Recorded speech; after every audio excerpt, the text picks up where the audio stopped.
Two farmers, two different sites of the world, two strange objects found at the same time.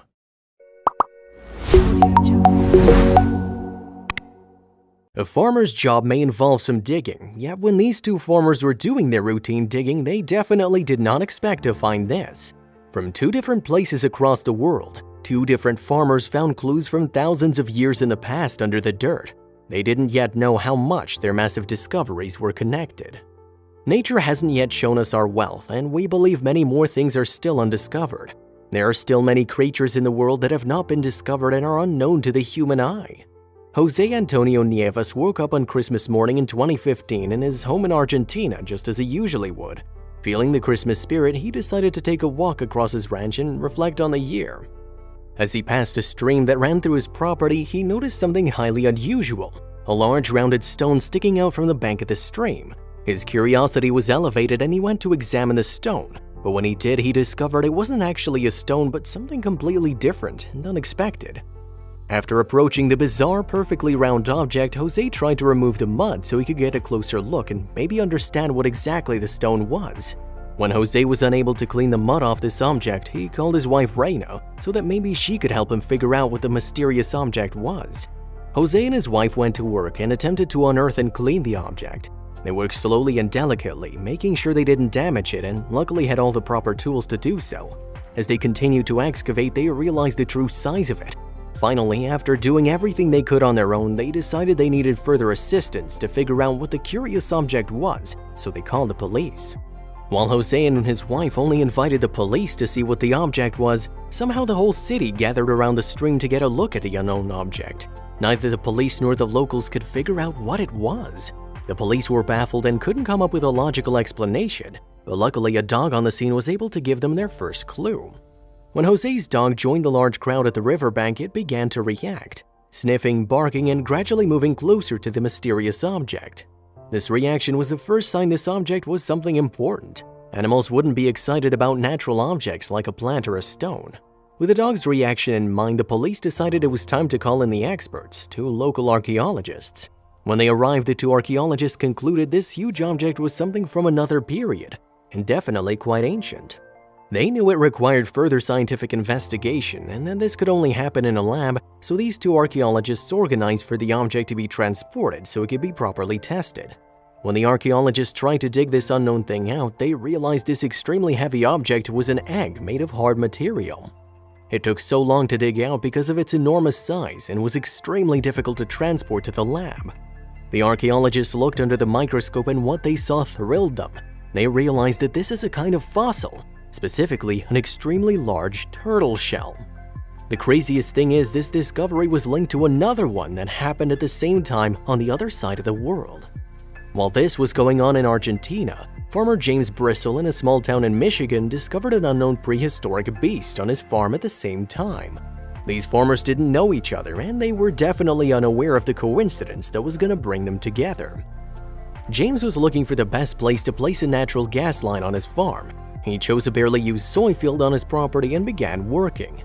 Natural gas line construction requires a lot of digging. However, James wasn't expecting to find this.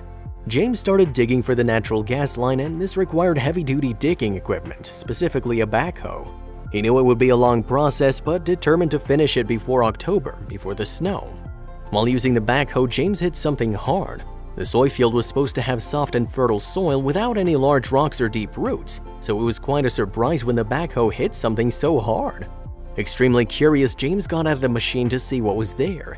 He started to dig with only his hands and felt something hard and smooth, but knew it definitely wasn't a stone or tree root. As James continued to dig through the soil and clean the mud off the object, he quickly realized he was holding a bone, but it was unlike any bone he'd ever seen. This bone looked like a rib bone, but much larger than any animal that would normally roam the area. It was so large there was no way it could belong to even a cow or horse. Curiosity overcame him and he continued to dig for more clues. Meanwhile, back in Argentina, researchers finally discovered what the peculiar object from Jose's property was, and it was something amazing. Apparently, while on that lackadaisical walk around his property, Jose discovered a fossilized shell of a glyptodon, an armadillo-like animal which wandered the earth amid the season of the dinosaurs. Back in Michigan, the excavation continued another day. To the astonishment of everyone, there was also a second bone that was also extremely long, much longer than the first. They were tunneling 10 feet down into the ground, and what was once a standard trench for a natural gas pipeline was transformed into an archaeological site. The news was drumming up a buzz of enthusiasm across the town and even for major news outlets.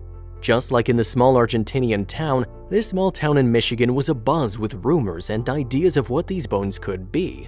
One popular rumor was that it was a monster that had been buried there many years ago. Everybody was extremely confused when a considerable skull was revealed, with tusks as long as a man that was connected to it. How did an elephant end up 10 feet under the earth in the middle of Michigan? Not knowing how to deal with the amazing discovery, James reached out to University of Michigan professor Daniel Fisher for help. Fisher was the director of the University of Michigan's Museum of Paleontology. The day after the phone call, Professor Fisher and a group of students eagerly showed up to the site, prepared for a thrilling day of digging. Daniel Fisher and his students were almost shaking from fervor as they discovered what these bones were and where they came from. They belonged to a woolly mammoth skull. The even more amazing part was the remains were fully intact. Finding those remains in that superb condition is extremely rare, but the question that still remained was how to move them without damaging them. At last, they thought of a genuinely brilliant idea to move the bones without damage.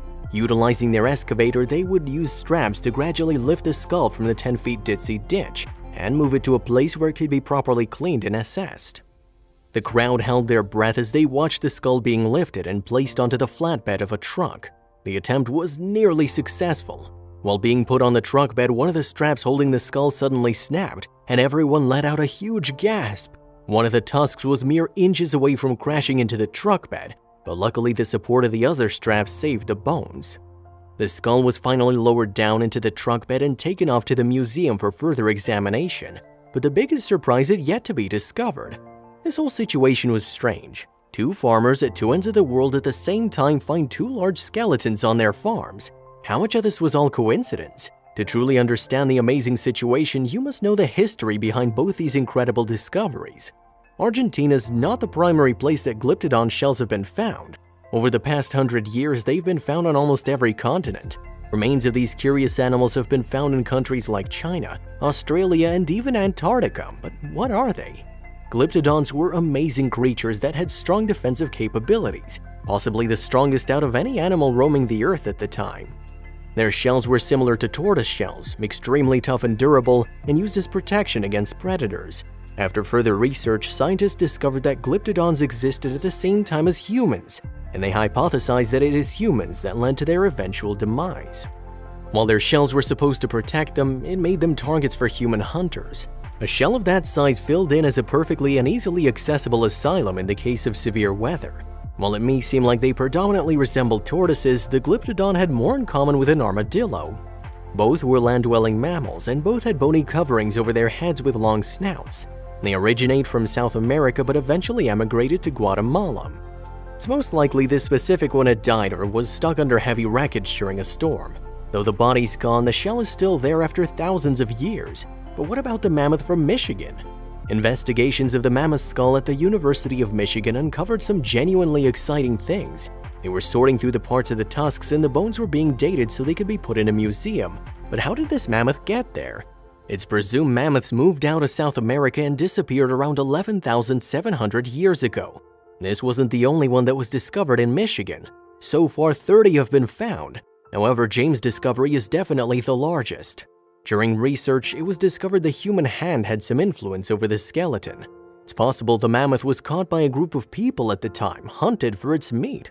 As shocking as the mammoth bone discovery was, James had no real use for them. Because of this, he chose to give them to the school gallery since they worked so hard on excavating and researching them. Despite the fact these discoveries were separated by a great distance, both of these fantastic revelations spoke to an opportunity to find out more about a past that remains largely unknown. Both Jose and James were simple farmers who stumbled upon the discovery of a lifetime and joined the ranks of the greatest archaeologists in the world. Start digging, and maybe one day you will too.